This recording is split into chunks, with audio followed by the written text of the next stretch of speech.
جب مجھے خبر ملی کہ میرا نکاح حسن سے طے کر دیا گیا ہے تو جیسے میرے وجود پر آسمان ٹوٹ پڑا۔ میری سانسیں رکنے لگیں، آنکھوں کے سامنے اندھیرا چھا گیا۔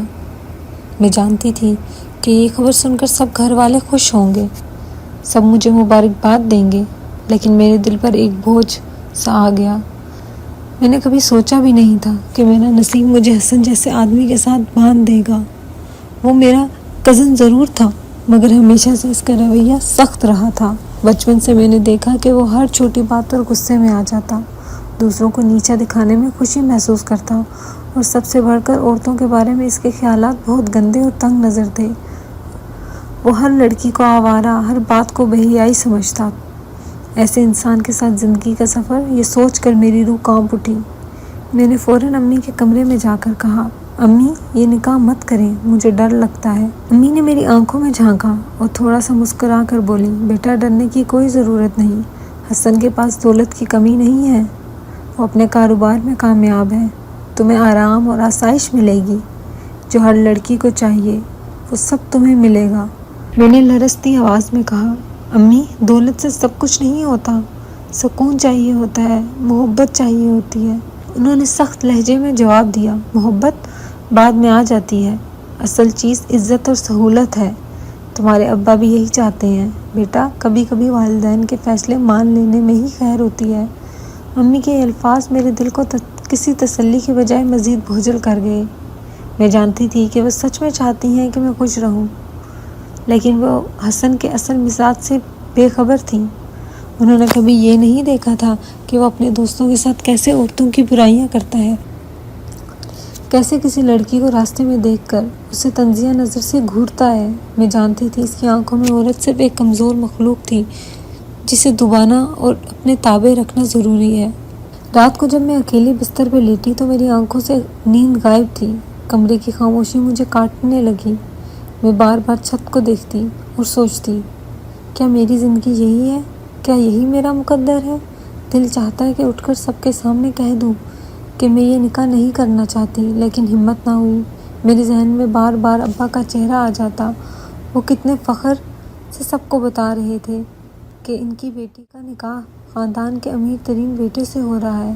ان کی آنکھوں میں خوشی دیکھ کر میں اپنی زبان بند کر لیتی۔ اگلے دن دادی نے مجھے پاس بٹھایا اور کہا، بیٹی قسمت پہ راضی رہنا چاہیے، حسن کتنا خوش نصیب ہے کہ تم جیسی بیوی مل رہی ہے۔ میں مسکرانے کی کوشش کرتی مگر اندر سے ٹوٹتی جا رہی تھی۔ دادی کی آواز مجھے دعا کی طرح لگ رہی تھی، لیکن دل میں کرب بڑھتا گیا۔ نکاح کے دن قریب آتے گئے تو میرا خوف بھی بڑھتا گیا، ہر تیاری میرے لیے زنجیر بن کر سامنے آتی۔ شادی کے کپڑے دیکھ کر میرا دل ڈوبنے لگتا، زیورات دیکھ کر لگتا جیسے یہ بوجھ میری گردن جھکا دے گا۔ گھر کی خواتین کہتی رہی، کتنی خوش قسمت ہو تم، حسن جیسا شوہر سب کو نہیں ملتا، اور میں اندر ہی اندر سوچتی، کاش یہ خوش قسمتی نہ ہوتی۔ ایک دن بہن میرے پاس آئی اور شرارت سے بولی، باجی کزن شادی کرنے جا رہے ہیں، اب تو مزے ہی مزے ہیں۔ میں نے زبردستی مسکرا دیا، مگر میرے دل میں آگ لگی ہوئی تھی۔ میں نے بہن سے کہا، تمہیں کیا پتا شادی کا مطلب کیا ہوتا ہے، یہ کھیل نہیں ہے۔ وہ ہنس کر چلی گئی، پھر سوچوں میں ڈوب گئی۔ شام کو حسن کا فون آیا، میرا دل کانپنے لگا۔ اس نے سخت لہجے میں کہا، یہ نکاح میں نہیں چاہتا، بہتر ہے تم خود انکار کر دو۔ اس کی بات سن کر میرا دم گھٹنے لگا۔ میں نے کہا، میں انکار کیسے کر سکتی ہوں، گھر والے سب تیاریاں کر چکے ہیں۔ وہ ہنس کر بولا، تو پھر تیار رہو میرے مزاج کے مطابق زندگی گزارنے کے لیے، میں کسی ڈھونگ میں یقین نہیں رکھتا۔ اس کے لہجے میں ایسی سختی تھی کہ میرے ہاتھ سے موبائل کانپتے ہوئے گر گیا۔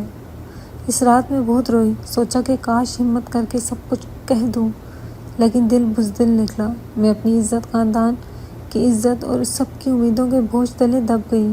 میں نے دعا کی کہ کوئی معجزہ ہو جائے، شاید نکاح ٹوٹ جائے، شاید کوئی راستہ نکل آئے، مگر تقدیر نے میرا راستہ طے کر دیا تھا۔ سے ایک دن پہلے جب شام ڈھلی تو میرا دل کسی انجانی گھبراہٹ میں ڈوبا ہوا تھا۔ گھر میں رونق لگی ہوئی تھی، کزنز ہنسی مذاق کر رہے تھے، کوئی مہندی کے گانے لگا رہا تھا، کوئی کچن میں مصروف تھا۔ سب کے چہروں پر خوشی تھی، مگر میرے دل میں ایک طوفان چھپا ہوا تھا۔ میں چپ چاپ اپنے کمرے میں جا کر بیٹھ گئی۔ ابھی سوچ ہی رہی تھی کہ دروازہ بند ہوا اور میرا فون بجنے لگا۔ میں نے کانپتے ہاتھوں سے فون اٹھایا تو اس کے دوسری طرف حسن تھا۔ اس کی آواز میں وہی سختی، وہی بے رخی تھی۔ اس نے سرد لہجے میں کہا، سن رہی ہو؟ یہ نکاح میں نہیں چاہتا۔ بہتر ہے تو خود انکار کر دو۔ میرے دل پر جیسے کسی نے پتھر رکھ دیا ہو۔ میں نے کانپتی آواز میں کہا، مگر یہ سب کیسے ممکن ہے؟ سب تیاری ہو چکی ہے، سب گھر والے خوش ہیں۔ وہ طنزیہ ہنسا اور بولا، یہ تمہارا مسئلہ ہے، میرا نہیں۔ میں نے کہہ دیا کہ مجھے یہ نکاح منظور نہیں۔ اگر تم سمجھدار ہو تو خود انکار کر دو تاکہ کل سب کی تمہیں سہنی نہ پڑے۔ میں نے فون بند کیا تو آنکھوں کے سامنے دھند چھا گئی۔ دل میں چاہا بھاگ جاؤں، سب کو بتا دوں، لیکن زبان سے ایک لفظ نہ نکلا۔ میں چپ چاپ کھڑکی کے پاس جا کر بیٹھ گئی۔ نیچے صحن میں لڑکیاں ڈھولک بجا رہی تھیں، گانے گنگنا رہی تھیں۔ سب کو دیکھ کے لگ رہا تھا کہ اس شادی ان کی سب سے بڑی خوشی ہے، لیکن میری خوشیاں تو جیسے مر چکی تھیں۔ اسی دوران میری خالہ اندر آئیں اور بولیں، بیٹا کل کے لیے تیاری مکمل ہے؟ تم نے مہندی لگا لی؟ میں نے زبردستی مسکرا کر کہا، جی خالہ۔ انہوں نے ہنستے ہوئے کہا، کتنی خوش قسمت ہو تم، حسن جیسا لڑکا سب کو نہیں ملتا۔ میں نے دل میں سوچا، اگر وہ جانتی کہ حسن نے خود انکار کرنے کو کہا ہے تو کیا پھر بھی یہی کہتی؟ رات کو جب سب سو گئے تھے تو میں اکیلی جاگتی رہی۔ فون بار بار ہاتھ میں آتا، دل چاہتا کہ امی کو سب بتا دوں، مگر پھر ابا کا خیال آ جاتا۔ وہ سارا دن مہمانوں کے استقبال میں مصروف رہے تھے۔ ان کے چہرے پر جو خوشی تھی وہ میرے خاموشی کی سب سے بڑی وجہ بن گئی تھی۔ میں سوچتی رہی، کیا میں یہ سب برباد کر دوں؟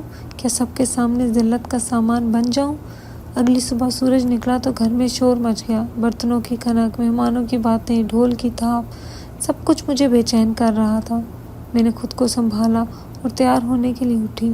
کمرے میں بہن نے داخل ہو کر کہا، واہ، آج تو آپ دلہن بننے والی ہیں، کیسا لگ رہا ہے؟ میں نے زبردستی مسکراہٹ دی اور کہا، ٹھیک ہوں۔ وہ ہنستے ہوئے بولی، کل تک تو بہت ڈری ڈری لگ رہی تھی، اب تو خوش ہونا چاہیے۔ میں نے سر جھکا لیا تاکہ وہ میری آنکھوں میں چھپا خوف نہ دیکھ سکے۔ جب قاضی صاحب کمرے میں آئے اور نکاح کی تیاری شروع ہوئی تو میرا دل دھڑکنے لگا۔ سب لوگ اکٹھے ہو گئے، کاغذات رکھے گئے، قاضی صاحب نے رسمی سوالات کیے، میرے سامنے گواہ بیٹھے تھے، سب خوشی خوشی سر ہلا رہے تھے۔ میں نے سر جھکا کر بیٹھنا ہی بہتر سمجھا۔ اسی دوران ایک لمحے کے لیے میں نے سوچا کہ زبان کھول کر انکار کر دوں، مگر امی کا چہرہ آنکھوں کے سامنے آ گیا۔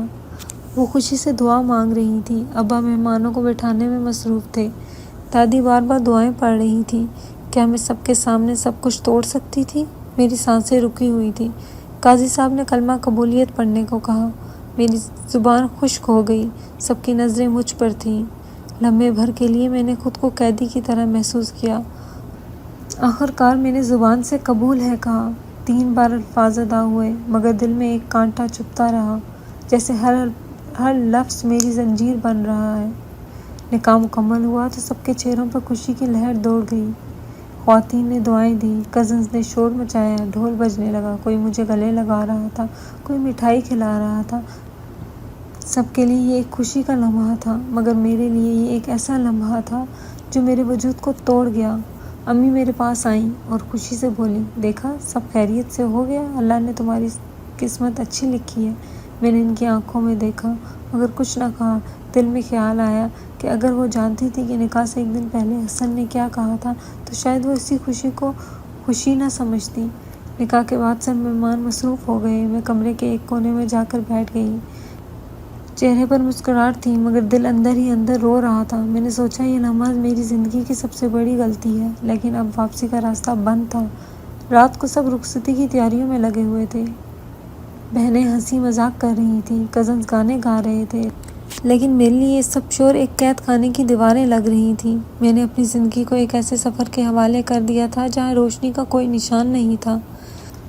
یوں نکاح کی گھڑی آ کر گزر گئی۔ سب کے لیے خوشیوں بھرا موقع تھا، مگر میرے لیے یہ ایک طویل اندھیری رات کی شروعات تھی۔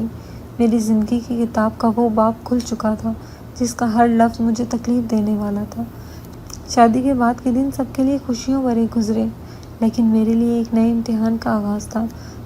رخصتی کے بعد جب میں حسن کے گھر آئی تو ہر کمرہ مجھے اجنبی سا لگا۔ ساس نے پیار سے مجھے خوش آمدید کہا، نندوں نے بھی رسمی باتیں کی، لیکن حسن کا رویہ عجیب تھا۔ وہ نہ تو زیادہ بات کرتا اور نہ ہی میرے قریب آتا۔ نکاح کی رات کی بے رخی اب اور زیادہ نمایاں تھی۔ پہلی رات جب میں کمرے میں اکیلی بیٹھی رہی تو اس نے کمرے میں آ کر کہا، یہ سب ڈھونگ ہے، رسمیں، خوشیاں، یہ سب فضول ہے۔ تمہیں اگر لگتا ہے کہ یہ سب کسی کہانی کی طرح ہے تو بھول جاؤ۔ میری زندگی میں جگہ صرف میرا کام اور میری مرضی کو ہے۔ میں نے سر جھکا کر کچھ نہیں کہا۔ ابتدائی دنوں میں نے کوشش کی کہ ماحول کو سمجھوں، سب کے ساتھ ہنس بول سکوں، مگر حسن کی سختی ہر چیز کو تلخ کر دیتی۔ ایک دن میں نے امی کو فون کیا کہ کالج جانا چاہتی ہوں تاکہ پڑھائی مکمل ہو سکے۔ حسن نے میری بات سن لی، فوراً فون چھین کر بولا، کالج؟ وہاں جا کر کیا کرو گی؟ پڑھائی کے نام پر آوارہ گردی؟ میں نے روکتے ہوئے کہا، ایسا نہیں ہے، میں صرف اپنی ڈگری مکمل کرنا چاہتی ہوں۔ مگر وہ غصے میں بول اٹھا، میری بیوی کو اب تعلیم کی ضرورت نہیں، تمہیں میرے گھر کو سنبھالنا ہے، نہ کہ کالج کی آوارہ لڑکیوں کے ساتھ وقت ضائع کرنا ہے۔ اسی لمحے میرا دل ٹوٹ گیا۔ کالج جانا تو دور کی بات، اس نے میرے گھر سے نکلنے پر بھی پابندی لگا دی۔ گھر میں بھی اس کا رویہ سخت تھا۔ اگر کبھی میں ذرا دیر سے کھانے کی میز پر آتی تو وہ طعنے دیتا، یہ ہے تمہاری تربیت، شادی کے بعد بھی عقل نہیں آئی؟ اگر کبھی میں اپنی مرضی سے کپڑے پہن لیتی تو کہتا، یہ رنگ کیوں پہنا، کس کو متاثر کرنا چاہتی ہو؟ اس کے ہر سوال میں شک چھپا ہوتا۔ ایک دن میں نے کہا، حسن کیا ہم نارمل زندگی نہیں گزار سکتے؟ مجھے آزادی چاہیے، لیکن میں نے کبھی کوئی غلط قدم نہیں اٹھایا۔ اس نے غصے سے میرا بازو پکڑ کر کہا، میری بیوی کی آزادی وہی ہے جو میں دوں گا، باقی سب میری نظر میں بغاوت ہے۔ اسی لمحے مجھے لگا کہ میں کسی قید خانے میں قید ہوں۔ آہستہ آہستہ میں نے محسوس کیا کہ وہ صرف مجھ پر نہیں بلکہ گھر کے سب افراد پر اپنی مرضی تھوپتا ہے۔ ایک دن ساس نے کہا کہ انہیں بازار جانا ہے۔ میں نے فوراً کہا کہ میں ساتھ چلتی ہوں۔ حسن نے یہ سن کر تیور بدل لیے اور بولا، تمہیں ضرورت نہیں ہے، اماں کے ساتھ ڈرائیور ہے، تم گھر میں رہو۔ ساس نے میری طرف دیکھا، جیسے کہنا چاہتی ہوں کہ کچھ مت کہو ورنہ معاملہ بگڑ جائے گا۔ اس کا شک دن بدن بڑھتا گیا۔ گھر والے کبھی کبھی اس کے رویے پر نظر ڈالتے تو بس خاموش رہ جاتے۔ سب کو معلوم تھا کہ اس کا غصہ بے قابو ہے۔ ایک دن دادی نے کہا، بیٹا بیوی کو تھوڑا پیار بھی دے دو۔ وہ ہنس کر بولا، پیار کی باتیں کتابوں میں اچھی لگتی ہیں، حقیقت میں عورت کو قابو میں رکھنا ضروری ہے۔ دادی خاموش ہو گئی اور میں نے اپنی آنکھیں جھکا لی۔ ایک دن امی نے فون پر ضد کی کہ وہ چاہتی ہیں کہ میں ان کے ساتھ بازار چلوں۔ میں نے ڈرتے ڈرتے حسن سے اجازت مانگی۔ وہ پہلے تو بولا، بازار کا کیا کام ہے تمہیں؟ میں نے کہا، امی کی طبیعت ٹھیک نہیں رہتی، وہ چاہتی ہیں میں ساتھ چلوں۔ کچھ لمحے گھورتا رہا، پھر بیزاری سے کہہ دیا، چلو لیکن سیدھا کام کر کے واپس آ جانا، کوئی بہانہ نہیں چاہیے۔ میں نے دل میں شکر ادا کیا کہ کم از کم آج باہر جانے کا موقع ملا۔ بازار پہنچ کر رش اور ہجوم میں میرا دل گھبرا دیا۔ امی سبزی والے کے پاس رک گئیں اور میں نے ان کے ساتھ سامان اٹھانے میں مدد کی۔ بھیڑ کی وجہ سے میرا دوپٹہ سر سے ذرا تھلک گیا۔ میں نے فوراً اسے درست کرنے کی کوشش کی، لیکن شاید وہ لمحہ حسن کی آنکھوں میں کسی جرم کی طرح ضبط ہو گیا۔ وہ اچانک سامنے آ گیا، جیسے کسی خفیہ نظر سے میرا پیچھا کر رہا ہو۔ اس نے بلند آواز میں چیخ کر کہا، تمہیں مردوں کو جسم دکھانے کا شوق ہے؟ دوپٹہ اتار کر بازار کے بیچ میں تماشا بنانا چاہتی ہو؟ لوگ پلٹ پلٹ کر دیکھنے لگے۔ میں نے گھبرا کر کہا، ایسا کچھ نہیں۔ یہ رش میں ڈھلک گیا، میں تو صرف امی کے ساتھ آئی ہوں۔ مگر وہ آگ بگولا ہو گیا۔ امی نے بیچ بچاؤ کرنے کی کوشش کی اور کہا، بیٹا ایسا کچھ نہیں ہوا، ہجوم میں دوپٹہ سنبھالنا مشکل ہوتا ہے۔ لیکن وہ کچھ سننے کو تیار نہ تھا۔ اس نے میرا دوپٹہ جھٹکے سے پکڑا اور دور پھینک دیا۔ ارد گرد کھڑے لوگ حیرت سے دیکھ رہے تھے اور میں زمین میں دھنس جانا چاہتی تھی۔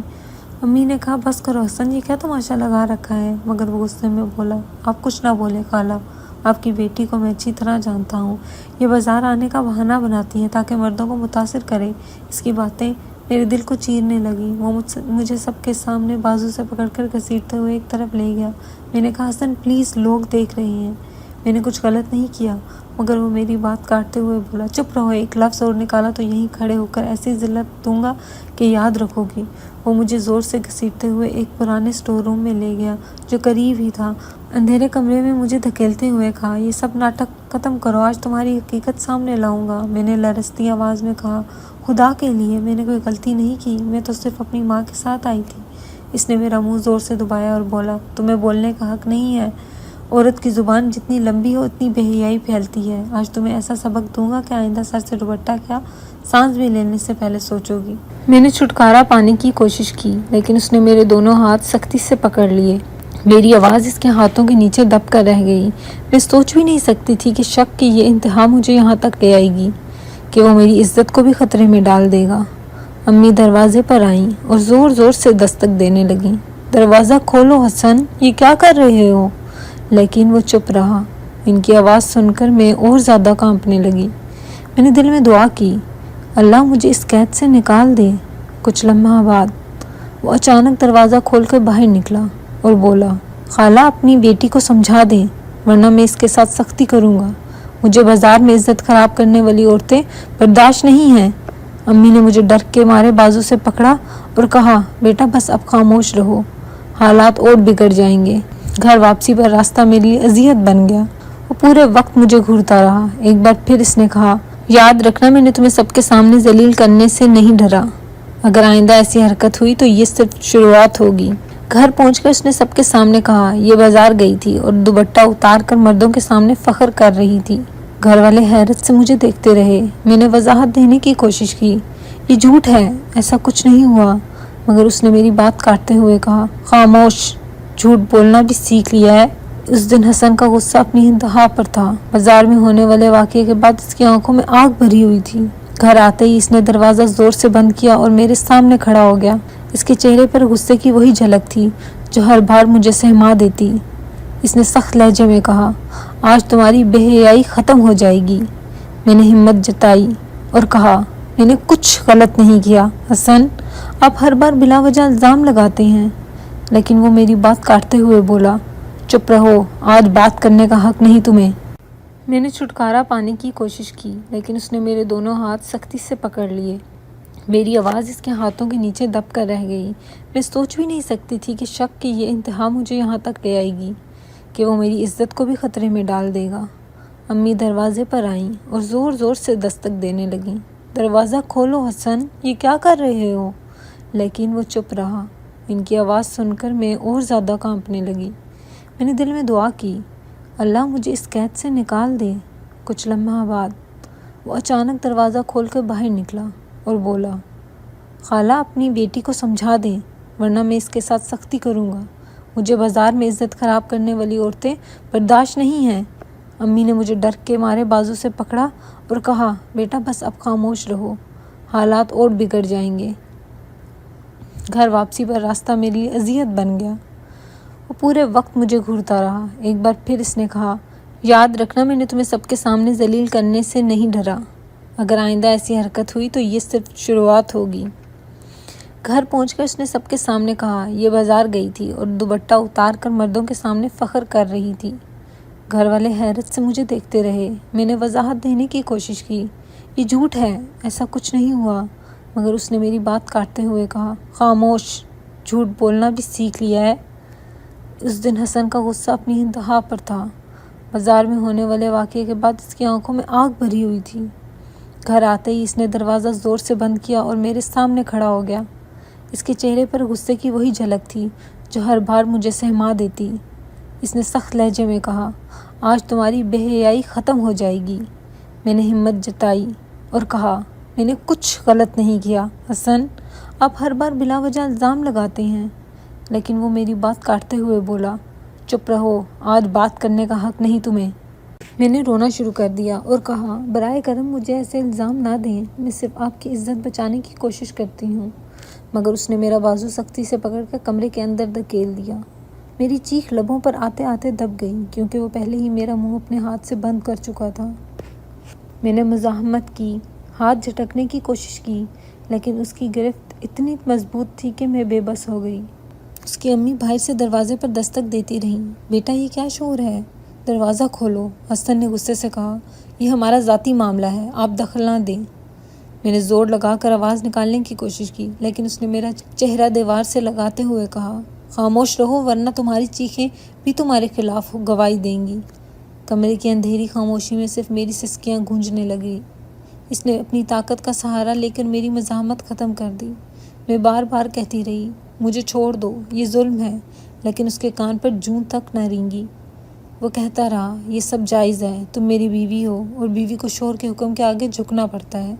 اسی لمحے مجھے لگا جیسے میں کسی انسان کے سامنے نہیں بلکہ پتھر کے سامنے کھڑی ہوں۔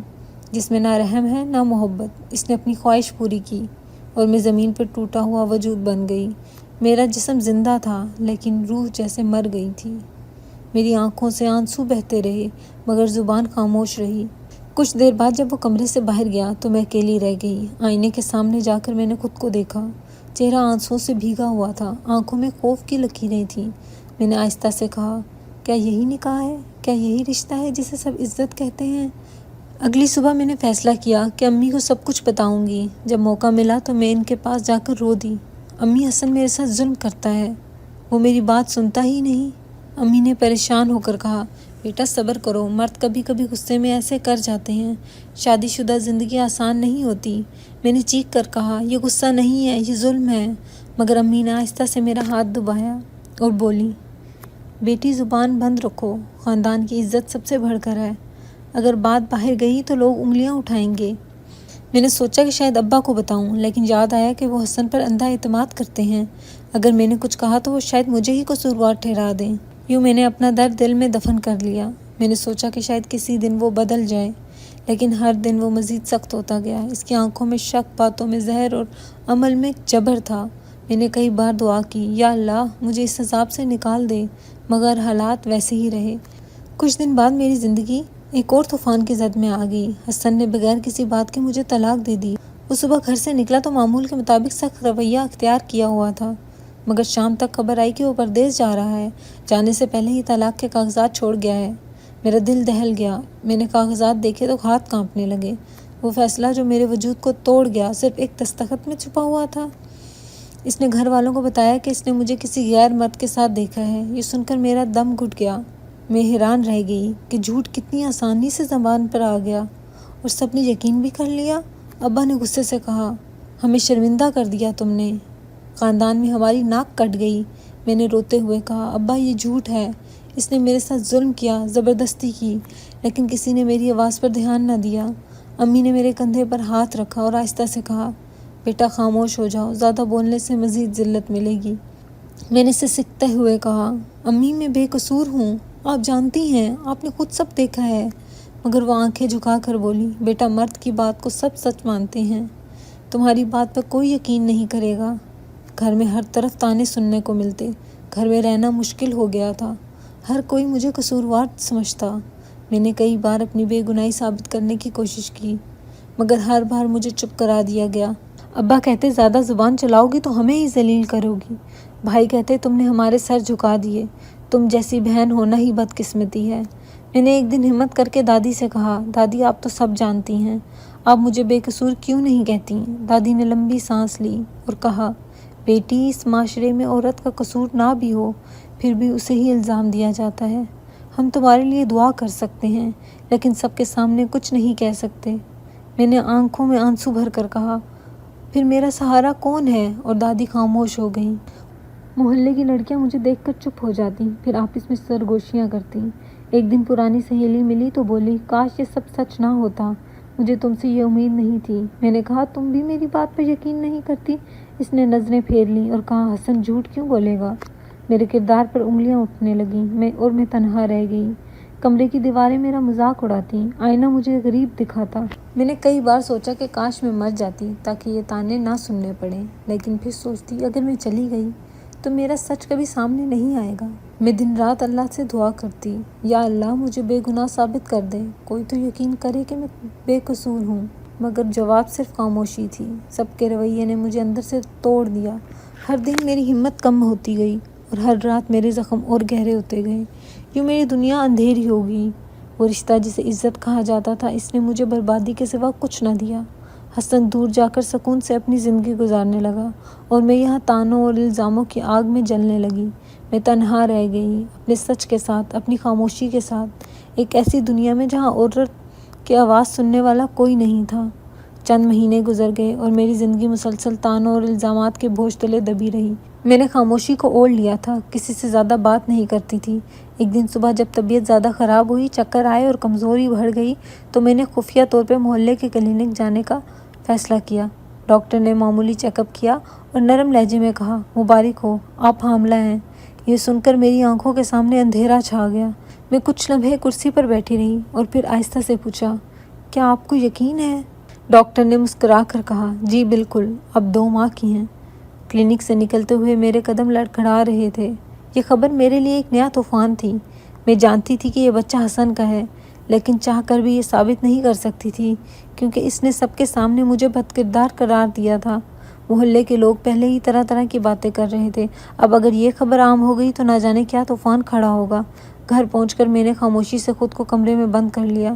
شام کو امی آئیں اور بولیں، کیا ہوا ہے بیٹا، طبیعت کیوں خراب ہے؟ میں نے تھوڑا جھجک کر کہا، امی میں ماں بننے والی ہوں۔ امی کا رنگ اڑ گیا، وہ کرسی پر بیٹھ گئیں اور بھوجل آواز میں بولیں، یہ کیسے ہوا؟ میں نے آنکھوں میں آنسو بھر کر کہا، یہ حسن کا بچہ ہے۔ میں نے کوئی غلط قدم نہیں اٹھایا۔ امی نے آہستہ سے کہا، بیٹا میں جانتی ہوں تمہاری نیت صاف ہے، لیکن دنیا کو کون سمجھائے گا؟ میری زندگی مزید تنگ ہو گئی۔ محلے کی عورتیں مجھے دیکھ کر راستہ بدل لیتی، بچے پیچھے پیچھے چل کے مجھے ناموں سے پکارتے۔ ایک دن میں بازار گئی تو دکاندار نے مجھے طنزاً کہا، بیوی بچے کے کپڑے بھی خرید لیے کیا؟ اس کے جملے نے میرا دل چیر دیا۔ میں نے خاموشی سے سامان لیا اور واپس آ گئی۔ 9 مہینے تک میں نے یہ بوجھ اٹھایا، دن میں گھر والوں کی باتیں اور طعنے سنتی، رات کو بچے کی حرکتیں محسوس کرتی۔ کبھی سوچتی کہ یہ بچہ میرے لیے عذاب ثابت ہوگا، کبھی دل کہتا شاید یہ میری امید کی کرن ہے۔ ایک دن دادی میرے پاس آئیں اور کہا، بیٹی صبر کرو، یہ بچہ تمہارے نصیب کا لکھا ہے، ہو سکتا ہے کل کو یہی تمہارے لیے سکون کا باعث بن جائے۔ میں نے دادی کا ہاتھ پکڑ کر کہا، کاش دادی کوئی ایک بندہ میرا یقین کر لیتا۔ دادی کی آنکھوں میں آنسو تھے، لیکن زبان خاموش تھی۔ اس دوران میرے پرانے دوستوں کا رویہ بھی بدل گیا۔ ایک پرانی سہیلی نے فون کر کر کہا، تم نے ہمیں بدنام کر دیا، ہم تمہارے ساتھ کھڑے تھے، لیکن اب سب کہہ رہے تھے تم نے اپنی مرضی کی تھی۔ میں نے کہا تھا تم کم از کم مجھے جانتی ہو، میرے کردار پر شک مت کرو، مگر اس نے کہا حسن جھوٹ نہیں بول سکتا، اور فون کاٹ دیا۔ میں نے خود کو تنہا محسوس کرنا شروع کر دیا۔ ڈاکٹر کے پاس جاتی تو وہ بھی عجیب نظروں سے دیکھتا۔ ایک دن میں نے کہا، ڈاکٹر صاحب یہ بچہ بالکل صحیح ہے نا؟ وہ بولے، جی بالکل، لیکن آپ کو اپنا ذہنی دباؤ کم کرنا ہوگا۔ میں ہنس دی اور کہا، ذہنی دباؤ کم کہاں سے ہو جب دنیا ہی دشمن بن جائے۔ 8ویں مہینے میں میری طبیعت اور بگڑ گئی۔ امی نے کہا، ہمارے پاس زیادہ پیسے نہیں ہیں، ہسپتال کے خرچے کا سوچ کر ہی دل کانپتا ہے۔ میں نے کہا، امی فکر نہ کریں، اللہ خود کوئی راستہ نکالے گا، لیکن دل میں خود بھی ڈری ہوئی تھی کہ کہیں ڈیلیوری کے وقت کوئی مسئلہ نہ ہو جائے۔ دن گزرتے گئے اور میرا خوف بڑھتا گیا۔ میں نے راتوں کو جاگ جاگ کر اللہ سے دعا کی کہ بچہ سلامت ہو، چاہے دنیا کچھ بھی کہے۔ کبھی اس کی حرکتیں محسوس کر کے میں مسکرا دیتی، کبھی آنکھوں میں آنسو آ جاتے۔ یہ عجیب کشمکش تھی۔ آخرکار میرا وجود تھکنے لگا۔ ہر دن طعنوں کی ایک نئی قسط، ہر رات تنہائی کا نیا زخم۔ لوگ کہتے یہ بچہ ناجائز ہے، اور میں اندر ہی اندر چلاتی، یہ بچہ میرے شوہر کا ہے، مگر کوئی نہ سنتا۔ میں نے سوچا شاید بچہ ہی کسی دن میری سچائی کا گواہ بن جائے۔ یوں میں نے 9 مہینے اس بوجھ کے ساتھ زندگی گزاری۔ ڈیلیوری کا دن آیا تو میری حالت پہلے سے ہی بگڑ چکی تھی۔ درد کی شدت اتنی تھی کہ سانس لینا مشکل ہو رہا تھا۔ گھر والوں کو خبر دی، لیکن سب نے صاف کہہ دیا کہ وہ میرے ساتھ نہیں جا سکتے۔ ابا نے کہا، ہمیں مزید بدنام نہیں ہونا، لوگ سمجھیں گے کہ ہم اس بچے کے ذمہ دار ہیں۔ بھائی بولا، جو کیا ہے اب خود بھگتو۔ امی کی آنکھوں میں آنسو تھے، لیکن وہ بھی مجبور لگ رہی تھیں۔ انہوں نے صرف اتنا کہا، بیٹی دعا کرتی ہوں اللہ تمہیں سہارا دے۔ اور یوں میں اکیلی ہسپتال پہنچ گئی۔ ایمبولینس کا انتظام بھی محلے کے ایک واقف کار نے کیا۔ ڈرائیور راستے میں بار بار نظریں اٹھا کر آئینے میں مجھے دیکھتا رہا۔ اس کی آنکھوں میں سوال تھے، لیکن زبان خاموش تھی۔ ہسپتال پہنچ کر جب مجھے اسٹریچر پر ڈالا گیا تو ارد گرد کے لوگوں کی سرگوشیاں صاف سنائی دے رہی تھیں۔ یہ وہی ہے نا جس کو شوہر نے چھوڑ دیا تھا؟ جی ہاں، ناجائز بچہ پیدا کرنے آئی ہے۔ یہ جملے میرے کانوں میں گونج رہے تھے اور میرا دل ٹوٹتا جا رہا تھا۔ ڈاکٹر نے میرا کیس دیکھا اور سخت لہجے میں کہا، یہ سب لڑکیاں شادی کے بغیر تعلقات بناتی ہیں، پھر ہسپتال آ کر معصوم بننے لگتی ہیں۔ نرس نے ساتھ دیا اور بولی، ڈاکٹر صاحب بچی کی حالت دیکھیں، الزام بعد میں لگ سکتے ہیں۔ لیکن ڈاکٹر کے جملوں نے میرے دل کو زخمی کر دیا۔ میں نے آہستہ سے کہا، یہ بچہ ناجائز نہیں ہے، یہ میرے شوہر کا ہے، مگر کسی نے یقین ہی نہیں کیا۔ کمرے میں داخل ہونے کے بعد درد کی شدت بڑھتی گئی۔ نرس نے میرا ہاتھ پکڑ کر کہا، حوصلہ رکھو، مگر دل میں ایک ہی سوال تھا، کیا میرا بچہ زندہ رہے گا؟ میں نے بار بار دل ہی دل میں دعا کی، یا اللہ مجھے صرف اتنا دے دے کہ میرا بچہ سلامت ہو، باقی میں ہر دکھ سہہ لوں گی۔ اسی وقت کمرے کے دروازے پر ہلچل ہوئی۔ میں نے بمشکل آنکھیں کھولی تو دیکھا کہ حسن اپنی ماں کے ساتھ اندر آیا ہے۔ میرا دل ایک لمحے کے لیے رک گیا۔ وہ شخص جس نے مجھے دنیا کے سامنے ذلیل کیا، آج جہاں کھڑا تھا۔ اس نے مجھے حالت نزع میں دیکھا تو چونک گیا۔ اس کے چہرے پر پہلی بار حیرت تھی۔ اور شاید تھوڑا سا خوف نظر آیا۔ اس کی ماں آگے بڑھی اور بولی، بیٹا یہ وقت لڑائی کا نہیں ہے، جو ہونا تھا ہو گیا، اب دیکھو یہ کس حال میں ہے۔ حسن نے میری طرف نظریں جما دی۔ میں نے کمزور آواز میں کہا، یہ بچہ تمہارا ہے حسن، خدا کے لیے میری بات مان لو۔ ڈاکٹر نے اسے الگ لے جا کر کہا، مریضہ کی حالت بہت خراب ہے، اگر وقت پر فیصلے نہ کیے تو نہ ماں بچے گی نہ بچہ۔ حسن نے پہلی بار گھبراہٹ سے کہا، جو بھی خرچہ ہے، جو بھی علاج ہے، سب کچھ کریں، یہ میرا بچہ ہے، ناجائز نہیں ہے۔ ڈاکٹر اور نرس ایک لمحے کو رک گئے، جیسے انہیں یقین نہ آیا ہو۔ میری آنکھوں میں آنسو آ گئے۔ میں نے سوچا کاش اس نے یہ سب پہلے کہا ہوتا، کاش اس نے میری سچائی کو اس وقت مان لیا ہوتا جب سب مجھے جھوٹا کہہ رہے تھے، مگر یہ لمحہ بھی میرے لیے کسی معجزے سے کم نہیں تھا۔ ڈاکٹرز نے علاج شروع کیا۔ میں درد سے چیختی رہی۔ حسن باہر بیٹھا بار بار پوچھتا رہا، میری بیوی کی حالت کیسی ہے؟ بچہ ٹھیک ہے نا؟ نرس جواب دیتی، ہم پوری کوشش کر رہے ہیں، دعا کریں۔ وہ اپنی ماں کے کندھے پر سر رکھ کر بیٹھ گیا۔ شاید پہلی بار اس کے دل میں اپنی اولاد کے لیے رحم جاگا تھا۔ رات گزرنے میں صدیاں لگ رہی تھیں۔ میں بار بار ہوش کھو دیتی، پھر واپس آ جاتی۔ کبھی بچے کی دھڑکن سنائی دیتی، کبھی سب کچھ دھندلا جاتا۔ میری زبان پر ایک ہی دعا تھی، یا اللہ میرا بچہ بچا لینا۔ کچھ دیر بعد کمرے سے بچے کی رونے کی آواز آئی۔ وہ ننھی سی آواز میری روح میں روشنی کی طرح اتری۔ میرا دل خوشی اور سکون سے بھر گیا۔ میں نے کمزور آواز میں پوچھا، میرا بچہ؟ نرس نے مسکرا کر کہا، بیٹا تمہیں مبارک ہو، لڑکا ہے اور بالکل صحت مند ہے۔ حسن کمرے میں آیا۔ اس نے پہلی بار اپنے بیٹے کو گود میں لیا۔ اس کی آنکھوں سے آنسو بہنے لگے۔ وہ میرے پاس آیا اور بولا، میں نے تم پر بہت ظلم کیا، مجھے معاف کر دو، یہ میرا بچہ ہے، میری زندگی کی سب سے بڑی حقیقت ہے۔ میں نے کمزور مسکراہٹ کے ساتھ کہا، اب معافی کا وقت نہیں رہا حسن، جو ٹوٹ گیا ہے وہ کبھی جڑ نہیں سکتا۔ اس نے روتے ہوئے کہا، میں اپنی غلطیوں کا کفارہ دوں گا، بس مجھے ایک موقع دے دو۔ اسی لمحے مجھے لگا جیسے وقت رک گیا ہے۔ وہی حسن جو ہمیشہ غصے اور شک میں ڈوبا رہتا تھا، آج ایک باپ کی حیثیت سے میرے سامنے کھڑا تھا۔ لیکن میرے دل پر لگے زخم اتنے گہرے تھے کہ انہیں بھرنے میں پوری زندگی لگ سکتی تھی۔ یہ وہ رات میرے لیے قیامت اور معجزے دونوں کا امتزاج بنی۔ میں نے درد اور اذیت کے ساتھ ساتھ امید کی ایک ننھی کرن کو اپنی باہوں میں تھاما۔ دنیا کے سامنے سچ شاید ابھی بھی جھوٹ لگے، لیکن میرا بیٹا اس بات کی سب سے بڑی گواہی تھا کہ میں قصوروار نہیں تھی۔ حسن دوڑ کر میرے پاس آیا اور ڈاکٹر سے کہا، یہ میرا بچہ ہے، ناجائز نہیں، اس کا ہر خرچہ، ہر دوا، سب میری ذمہ داری ہے۔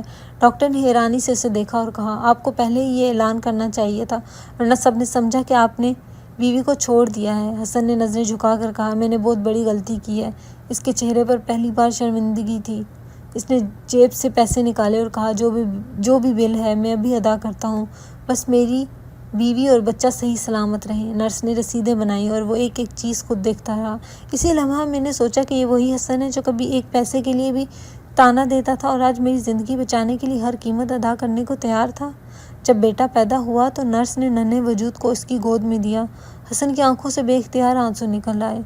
وہ روتے ہوئے بولا، یہ میرا بیٹا ہے، میری جان ہے، میں نے اسے پہچاننے میں دیر کر دی۔ وہ میرے قریب آیا، میرا ہاتھ تھاما اور کہا، میں نے تم سے بہت ظلم کیا، مجھے معاف کر دو۔ میں نے کمزور آواز میں کہا، حسن میرے دل میں تمہارے لیے کوئی جگہ نہیں بچی، تم نے جو زخم دیے وہ کبھی نہیں بھریں گے۔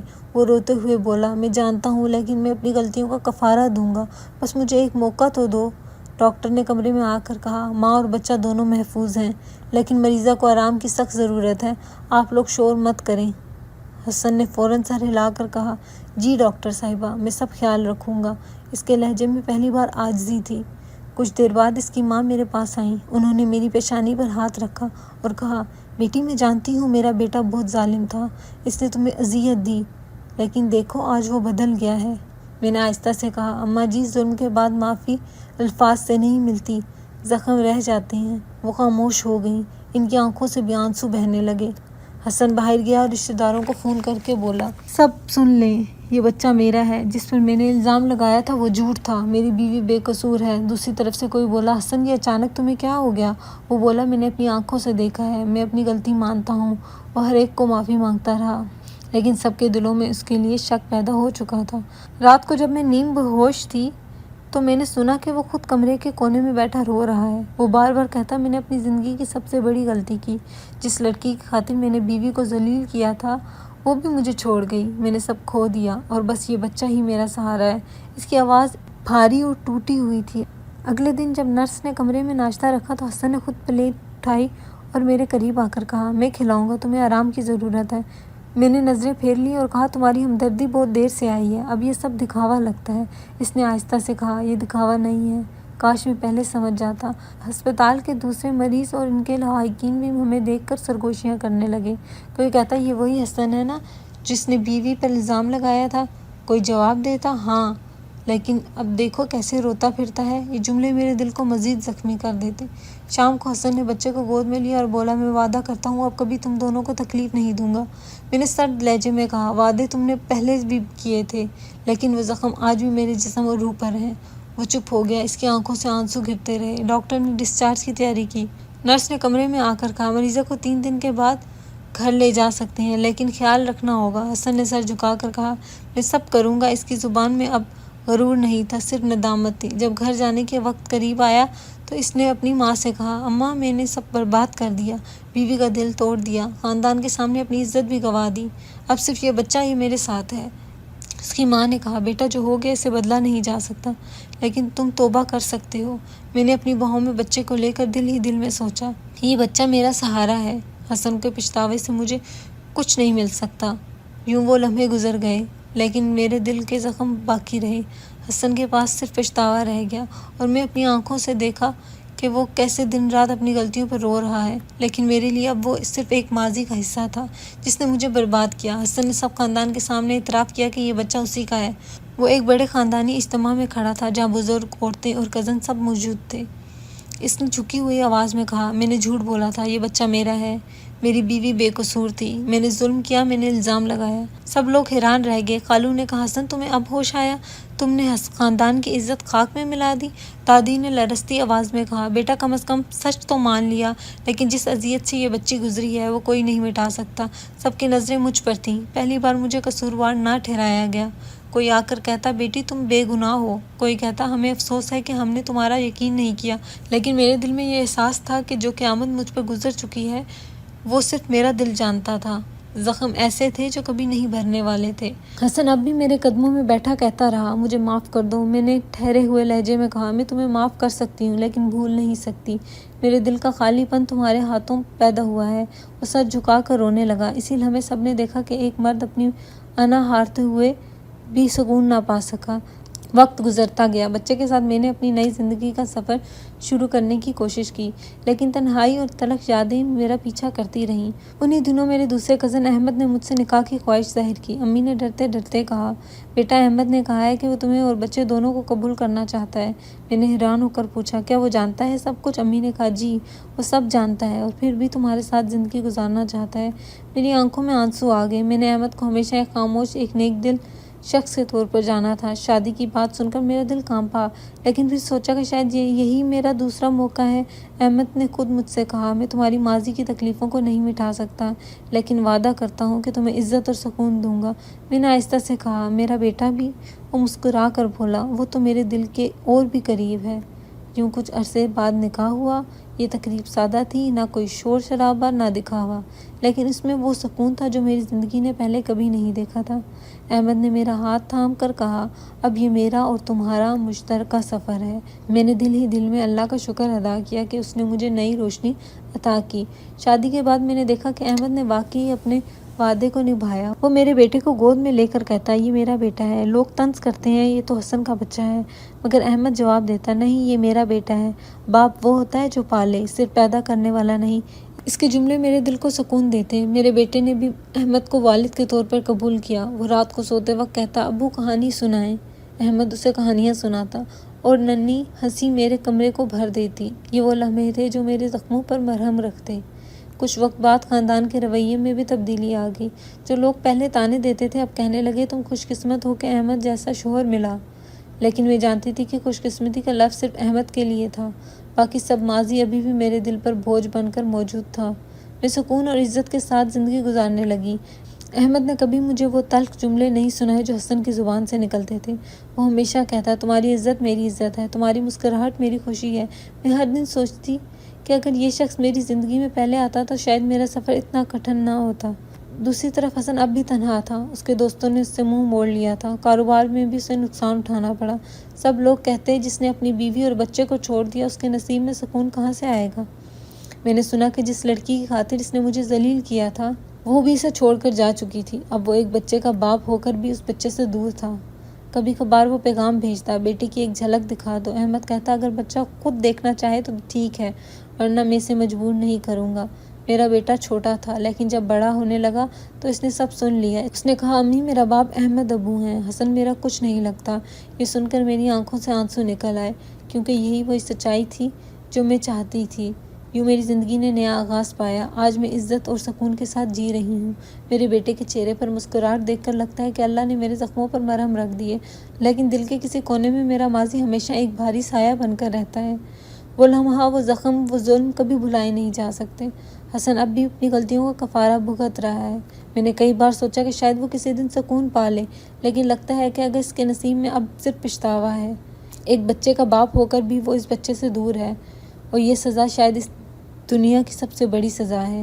اس کہانی کا سبق یہ ہے کہ شک اور ظلم سے رشتے ٹوٹ جاتے ہیں، جبکہ سچ اور صبر آخر کار اپنی سچائی ثابت کر دیتے ہیں۔ ایک عورت کی عزت اور وقار اس کی بنیادی حق ہے، جسے کوئی رشتہ یا الزام چھین نہیں سکتا۔